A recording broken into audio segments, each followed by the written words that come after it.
Hi, it's Tony Robbins. Happy New Year. Listen, how's your new year coming out so far? I know it's early. It's January 15th, and I thought I'd send you out this little video message because you know what that day means, don't you? January 15th is the cutoff. Statistics show that 95% of the people that actually made a New Year's resolution have already broken it by today. And that's if you even made a resolution. Now, if you're the exception to that, I'm thrilled for you, and I support you, and I say keep rocking it. But if you've missed, maybe I could drop you a quick little message or two here that can help you not only recover, but get way beyond just making some New Year's resolution and make some real lasting change in your life. I mean, think about it. Most people don't even make a resolution anymore. Why? Because they've made them from years and years and years, and they know they're not going to follow through. So after a while, who wants to disappoint yourself? Who wants to be upset with yourself? Why even bother to set a new standard for this year? You know it's going to be the same as last year. If you're the kind of person watching this right now and you've actually opened this email and you haven't shut me off already, then obviously that's not you. So the question is, what is it that makes us even want to make a resolution? I mean, it's an interesting question. Why is it at the beginning of a year we have this tradition, but it goes beyond tradition. It's something inside of us that makes us want to make things better. And I think part of it is the calendar gives us this idea that we could have a fresh start, that we can start from fresh and have this great victory. And it's really, the calendar itself is quite arbitrary. It's wonderful to use it, but if you didn't use it effectively, let's use the calendar to serve you today. Let's just see, what does it really take to make this thing happen? Because there's no denying that inside of you, the only thing that's going to make you happy in the year ahead and the decades ahead is going to be having you have an experience where on a regular basis, you feel like your life is making progress. If there's one thing I teach, and I want to remind you of it, it's really simple. Getting things is not going to make you happy. That's good news in a tough economy. It's a good reminder. It doesn't matter what you get. Doesn't matter whether it be money or opportunity. All those things might excite you for the moment. Even a relationship, as magnificent it may be, might be exciting for a while. But if you don't keep growing, that relationship isn't going to stay exciting. So the secret to real happiness is progress.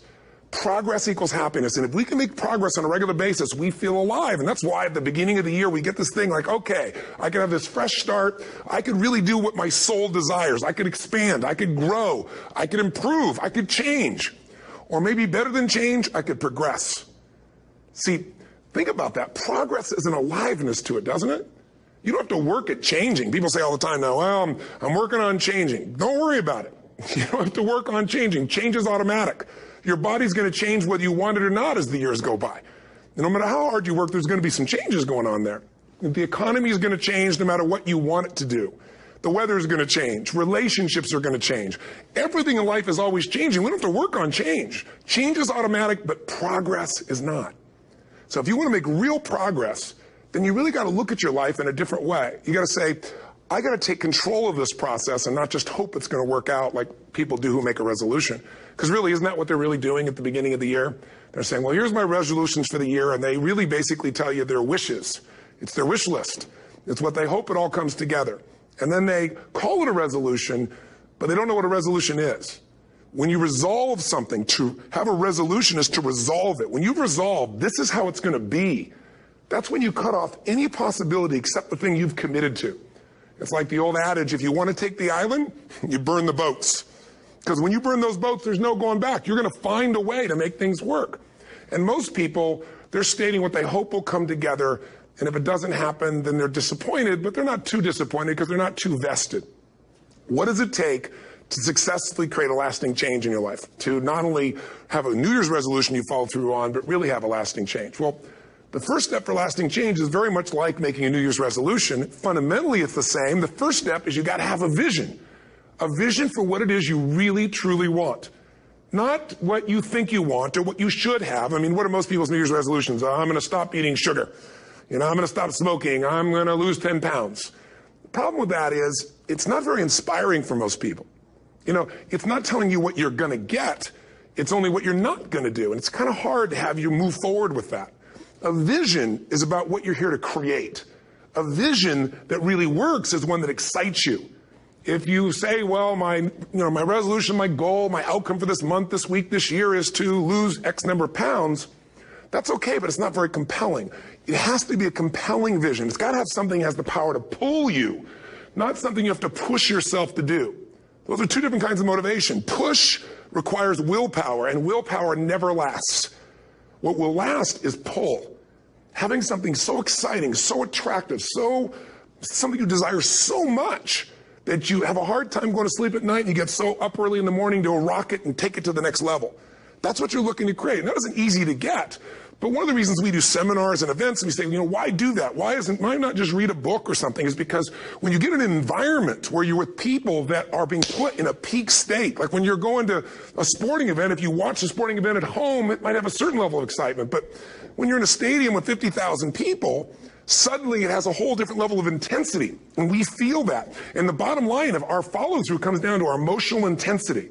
In a different state of mind, you're going to come up with a much better and a more exciting vision than if you're sitting on the couch going, okay, what are my new resolutions for this year? And you're doing it the morning after the new year has started and you're a little inebriated. And the football game's on in the background. Probably not going to have the power of focus there. Probably not going to have the power of the energy to create something that's going to pull you for this year. And you got to do that. So it's got to be a vision that's compelling. Something that it's going to be a gift to make sure that it happens. And also, along with that compelling vision, you got to have strong enough reasons that you're going to follow through when the going gets tough. That's one of the biggest things missing for most people. They say, this is what I want to do. It's not very exciting. It's not very compelling. But most importantly, they don't have strong enough reasons to push themselves through what's going to be necessary to get that dream, to get that goal when the inevitable challenges come up. When you're starving, hungry, and you're trying to go on a diet, right? When you got no time and you're stressed out and you haven't worked out still, and that's what you're supposed to do. When the economy gets tight and what you thought you're going to do doesn't work, and so you give up on the goal instead of finding another way to get there. You don't let the fear take you over if you've got strong enough reasons. Those reasons can be positive, or those reasons can also be negative. They can be, if I don't do this, this is going to cost me. And if I do this, this is what I'm going to gain in my life. Reasons come first, answers come second.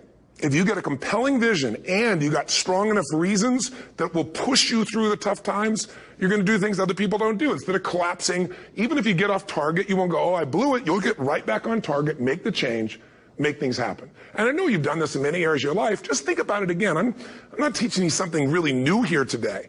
I just want to remind you of what your soul knows. You got to change, you got to improve, and you got to go through a simple process fundamentally to make that progress. First step, vision that's compelling. Second step, make sure that there's strong enough reasons to follow through. Third step, you got to review it and feel it every day. I mean, anything. Have you ever had this happen in your life? Has there been anything in your life that you've ever wanted so badly? You were so desirous of it. You had such a hunger for it that you couldn't stop thinking about it. Could have been a career move, could have been when you were a kid, a car, it could have been a relationship, it could have been anything, but you were obsessed. You wanted to make this happen. You wanted to attract this to your life. You just wanted something. And you didn't even know how to get it. But it was so compelling to you. You kept thinking about it every day, envisioning it, imagining it, feeling it. And then stuff happened. And suddenly you started to attract people or situations to your life, and it just came together. Like, you didn't even have a total plan. It was just that it was so a part of your focus with so much intensity and emotion so often that it sensitized you to notice anything that could get you there. There's a part of your brain called the reticular activating system. For short, we call it the RAS. That part of your brain determines what you notice in the world. And it's really important because when you set a goal, when you get really clear on a vision, and there's strong enough reasons, and you review it enough, and it becomes a part of you, that part of your brain says, anything that relates to this, I need to notice. It's like, did you ever buy a certain kind of car or maybe a certain outfit, and suddenly you see that car everywhere, or those outfits everywhere? Well, the cars were always around, but why do you see it now? Because your RAS knows this is important. This is part of my world now. Similarly, when you really get clear and it's compelling and you're reviewing it every day, you've got strong reasons and you're reviewing it every day and you're feeling it, the brain becomes incredibly acute at noticing anything to get you to move forward. And so that's the power of this. So, what do people do with a New Year's resolution? They come up with something they kind of want. It's not a compelling vision. They don't really have strong enough reasons, and they never review it again until they notice that they broke what they said they really want to make happen, because they didn't really resolve. If you resolve, you got the vision, it's compelling, you review it daily, and you feel it, you envision it, and you experience it. Simple as it sounds. Now, ultimately, what is this really about? Ultimately, if you're going to have lasting change in anything, you're really talking about just raising your standards. I always tell people, if you want to know how to change your life, I give it to you in 3 words, boring as it sounds: raise your standards. And what does that mean? corny as it sounds. Raise your standards. Oh, thank you for the breakthrough thought, Tony. I'm glad I wasted my time watching this little email with you. But think about it. Lasting change is different than a goal. You don't always get your goals, but you always get your standards. Maybe it would help you is to think about it this way. I try to explain standards to people with a different set of words. Think of it as everybody in life gets their musts. They don't get their shoulds. Like, think about it. Most people have a list of shoulds, don't they? Don't you have a list of the shoulds, things you should do, you should follow through on? I should lose some weight, I should work out more, I should make more calls, I should respond more rapidly to my email, whatever, you know? I should get into the office earlier, I should be, more confident. Whatever your should list is, people love to have their should list be met, but it's kind of like New Year's resolutions. If it does, it's really exciting, but if it doesn't, which is most of the time, it's a little disappointing, but you kind of know it's not going to happen. But when you decide something is a must for you, an absolute must, when you cut off any possible, you say, I'm going to find the way or I'm going to make the way. Human beings, when they resolve things, when they make a real resolution inside themselves, which is they raise the standard and they make it a must, they find the way. Think about it in your own life. Haven't you had some area of your life where you raise your standard and your life has never been the same? Maybe at one time in your life you smoked cigarettes, or you did something and you did it for years and you kept trying to change it and kept telling yourself I should. And then one day something happened. Something just clicked you over. Something took you over that kind of tipping point. And inside yourself you said no more. And it was a very, very different experience, wasn't it? Something inside of you shifted. And what was a should became a must, and you've never gone back. Is there an area like that in your life you can think of? Again, did you ever smoke cigarettes? Did you ever eat a certain way, drink a certain form of alcohol, and then finally say no more, and you just don't go back? And notice this, it doesn't really take any willpower anymore. Because somewhere when we make this click, when we make something a must, we attach ourselves to it. It becomes part of our identity. And one thing I've learned in the last, 33 years of working with people from now over 100 countries, 4 million people, is human beings absolutely follow through on who they believe they are. If you said to me, well, I'm really going to work hard to stop smoking, but, I've been a smoker my whole life, and I am a smoker. I know your days are numbered. You're going to be back smoking cigarettes again, because we all act consistent with who we believe we are. I tell people the strongest force in the whole human personality is this need to stay consistent with how we define ourselves. If you define yourself as somebody who is really conservative, you're not going to be crazy and act nuts unless you're really drunk or something, and then you can say it's the alcohol. When it's really just you finally getting permission to be yourself, the alcohol is your excuse. If you're a really crazy person, you act crazy, outrageous, playful. You don't act conservative because that's not who you are. Very often people say, well, I can't do that. I'm not that kind of person. And I always say to people, really, when did you define yourself? I mean, really, how many years ago did you come up with what you could and couldn't do in your life? How many years ago? Most people, if they really look at how they're living their life today, it's based on a set of standards, a set of beliefs that they made choices about 10, 20, 30 or more years ago. I mean, very often we made decisions in our youth or very young about what to believe, about what we were capable of, about who we are as a person, and that becomes the glass ceiling, if you will, that controls us. There's a corny metaphor, but it's true. I remember one time I was with my family at the circus, and there was a person there, and they had this big, giant elephant. And you look at this elephant, and they take this little rope, put it around the elephant's neck, and they drive this stake into the ground. And I mean, you look at this, and you know that elephant could rip down the entire tent with almost no effort. And yet, the elephant doesn't struggle, doesn't try. Why? Because the elephant's conditioned. And they take that elephant and condition the elephant when it's a baby elephant. That's how they train them. When it's a little baby elephant and it doesn't have the power yet, they put a big rope around it and they drive this huge stake in the ground, and the elephant fights and fights and fights. And one day, finally, that elephant decides, I'm not capable of pulling this out. And once that becomes the definition of an identity of anyone, an elephant in this case, they don't even try anymore. It's just who I am, that's how it is, that's just the way it is in my life. I'd like to ask you to take a look at any place you've got a limitation and ask yourself, when did I decide to accept that limitation? And you may not even see it as a limitation. You might see it as just that's who I am. But so often in our lives, we've adapted to be a certain way so that we don't fail or so that people will like us or respect us, but it's not necessarily who we are. Joy comes when you're spontaneous. It's really hard to be truly happy when you're not being yourself. And most of us have no clue who we are. And so a big part of my work, if you've ever been to an event, you know, is to get people to do things spontaneously without thinking, because that's when the real you shows up. That's when the energy comes alive. And when you do that, when you start to connect to your true nature, suddenly there's energy available for you to set a higher standard for what you want in your life. That's what this is really all about. And when I talk about standards, when I talk about, shoulds versus musts, think about your own life. I know there have been areas in your life where some point in time you just shifted and you raised the standard and your life changed. Because whatever people have their identity attached to, they live. We live who we believe we are. That's just how it works. It's just kind of like, I'll give you an example. Look at your physical body. Your physical body today is an absolute reflection of only one thing. Not your goals, not your desires, but your standards. The identity you have for yourself. If your standard is you're an athlete, then there's a certain amount of strength, a muscle tone, and energy that's available in your body on a regular basis because that's who you are. And so you do whatever's necessary to maintain that identity. Again, the strongest force in the human personality is this need to stay consistent with how we define ourselves. Because if you don't know who you are, you wouldn't know how to act. Once you lock in on that identity, your brain finds a way to keep you there. If you say, man, I'm overweight, I've always been overweight, I'm big boned, and that's the story you've got, then you're going to always find a way to get back there. That's your settling point. That's your identity. That's where things lock in. If you see somebody who's in really great shape, you ask them, do you work out? You know the answer. Yes. How often? And they'll tell you 3 times, 4 times, 5 times a week, whatever. In a seminar, I'll ask people, who here works out at least 5 days a week? And I'm stand up. And you look around that room, and you know that they work out 5 times a week because you can see their body. You don't just get a result without some kind of action, without some form of ritual. Ritual meaning actions you do consistently. Now, do you think those people that are out there working out 5 days a week, do they have more time than you do?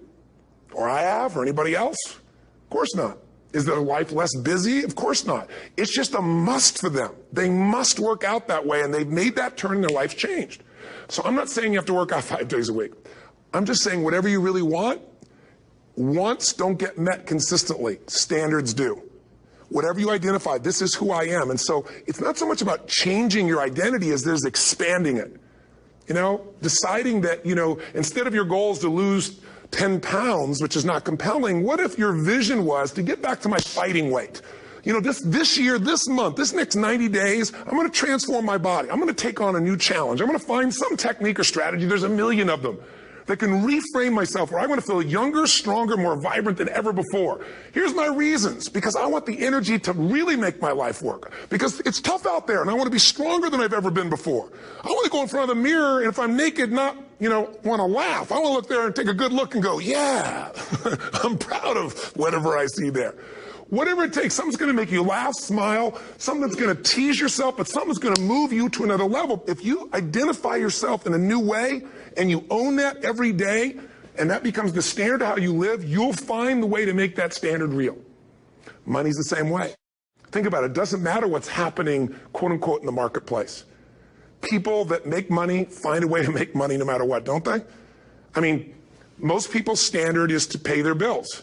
So that's what most people find a way to do, even when economic times get tough. Most people, if that's their absolute standard, they find a way. Some people's standard is pay their bills most of the time. And so most of the time they do. Some people's standard is not just to pay their bills, but to take care of their family and maybe even some of their friends. And they find a way. In fact, some people may be in a family where they don't have enough money. They barely have money to pay their bills. They work their guts out. And then somebody, their mother, their father, somebody else, their sister gets ill, and there's not enough money to take care of it. Nobody else has money in the family. They don't either, but they find a way to get that money to take care of their mother or father, don't they? And pay their bills. They never could do it before. Why? The situation made them raise their own standard. And not everybody does that. Somebody else in the family might have money and still not take care of their mother. It all comes down to the inner game, my friends. Changing your life is a change in the inner game. The outside world you can't control, but you have absolute control over this one if you learn the dynamics of what shapes you. And identity is one of those simple, clear, fundamental basics that if you start to shift it, everything else will shift in your life as well. Some people, by the way, have to have more than enough money to do what they want, when they want, where they want, with whomever they want, contribute the way they want. And if that's their must, they find a way. I know that sounds overly simplistic, but it's true. You know, somebody once said you could take all the money in the world out of the hands of everybody, out of all the wealthy people in the world who are really successful, give it to other people. It wouldn't take too long. Those people would have it back in their hands. It's not because they're manipulative. It's because they have a standard. Some are manipulative, don't get me wrong, but they've got a standard of what they're going to find a way to make happen. I'm just simply saying to you, take those 3 magic words and live them. Raise your standard. And if you really want to do it, then I'll tell you the most important secret. Have you ever done this? Have you ever told yourself you're raising your standard? Okay, I'm going to go make this happen. I'm going to go make this much money. I'm going to transform my kids. I'm going to create the ultimate relationship in my life. I'm going to transform my body, whatever it is. And then you don't have strong enough reasons and you don't use it. You don't follow through. It's because you didn't back up your standards with what makes those standards real, and that's rituals. Rituals are where the power is. Whenever we do our Robbins results coaching, and we say Robbins equals results, the way we get results with people, it's the same way if you listen to my Ultimate Edge program, or back in the old days, Personal Power, or if you went to one of my seminars. You know what I do is I take these huge challenges you got and we break them down into little bite-sized steps. Little things you do each day that after you do them, you get so much momentum that it's easy to succeed. You're not overwhelmed. You have these victory day after day after day on little things. If you went through Ultimate Edge, I'm sure you learned about the hour of power, or the 15 minutes to be able to be fulfilled, or 30 minutes to thrive, where you literally just condition your body and emotion with a couple little rituals. So it doesn't matter what's going on in your world. You feel that strength, and it's not fake. It's not some pump up. It's coming from inside you, and it works. Rituals define us. See, all the results in your life are coming from your rituals. They start with a standard and then have rituals that follow it up. Like, for example, if you are where you want to be physically, you have very different rituals than if you're not where you want to be physically. If you're overweight, you and I both know you got a different ritual than if you're physically fit. Completely different. You get up in the morning, what's the first thing you do if you're fit? Your shoes are there, you roll over, doesn't matter how you feel, you put on your shoes, you lace them, you start walking, or whatever that ritual is. If you're overweight, you roll over and you have a very different ritual. You might roll over several times to turn the alarm clock off. You go in and get your mocha, smocha, whatever, special coffee. You stop by at Starbucks, whatever the case may be. You have your nice sugar muffin. It's supposed to be really nice for you. Whatever you do, it's a different ritual. If you have a great, passionate relationship, you have very different rituals in how you come home than if you have a lousy relationship. When you come home and the first thing you do is you're tweeting somebody, or you're emailing, or flipping on the news, or you don't even come home. What are the rituals? Whenever I study people that are successful, what I look for is what's the standard they hold themselves to, and then what are all those little rituals that add up? Because think about it. Success and failure are not giant events. They don't just show up. You don't just suddenly become successful or suddenly have this cataclysmic event that makes you fail. It may look that way, but failure comes from all the little things. It's failure to make the call. It's failure to check the books. It's failure to say, I'm sorry. It's failure to push yourself to do things physically that you don't want to do. And all those little failures day after day come together until one day some cataclysmic event happens and you blame that. That event happened because you missed all the little stuff. Do you agree with me? And success, by the way, is not some overnight event. It's all these little things. Success is having a vision. Success is making it compelling. Success is really seeing it and feeling it every day with strong enough reasons. Success is feeling the sense that I'm here to grow and I'm here to give something to the world more than just myself. Success is caring about other people. Success is calling and saying, I love you in the middle of the day for no damn reason. Or sending a note. That'll change your relationship. Have a ritual of something funny, playful, or a surprise you do. How many relationships are dead today because they have no surprise rituals anymore? You need to have some rituals, some cool things you do that nobody else does that gives you a better life than anybody else has. All the little stuff. That's where success comes from. In business, it comes from delivering more than anybody could imagine. All those little things add up. People go, wow, that's who I want to do business with. It's true in any area of your life. So if you look at somebody who's really successful and you think, wow, they're so amazing, they're such a genius, you got to dig underneath and you got to remember something. People are rewarded in public for what they've practiced for years in private. Myself and my business people say, how do you get up and speak? And you have no notes and you go for 3 days and nights and the room is like, everybody's wired and it's incredible. It's like a rock concert. How do you do that? How do you have that confidence? Oh, it's not confidence, it's experience now. But I did so much behind the scenes and I still do to make things right. How many people would know that since the time I was 17 years old, before I walk out on stage, still do to this day, wouldn't need to do it, but I still do it, I never walk out there without being in an absolute peak state of mind. You know, there are days my back is hurting, my throat was hurting, or I may have had a challenge, or my father passed away, and I've still got to deliver for these people because my standard is give my all every time. Every event has to be better. Talk to anybody who's been to our events for 5, 10 years, some of our trainers, and they'll say, I don't know how he does it. He always finds a way to make it better. That's not an ego thing. That's a standard in me. I have to find the way. And my ritual, though, is I prepare, I think, I gather new information, I figure out how to put something across better. What do people need? I spend time with our customers. I see what's going on. And before I get on stage each time, I have this little ritual to put myself in a state of mind.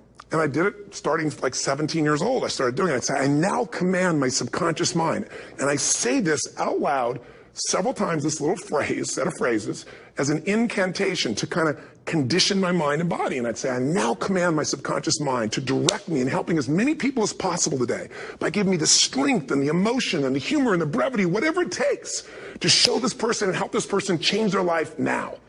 And I started out with a person when I worked with people one-on-one, and I would do that for 45 minutes driving in my Volkswagen to go serve and coach somebody for the first time. Now I don't say that person, I say these people, and I can go out in a room of 10,000 people and deliver for 50 hours, and I do it every time I come back on stage. It's a ritual to go into peak state. Peak states don't just show up, they don't interrupt you. Great ideas don't interrupt you, you gotta pursue them.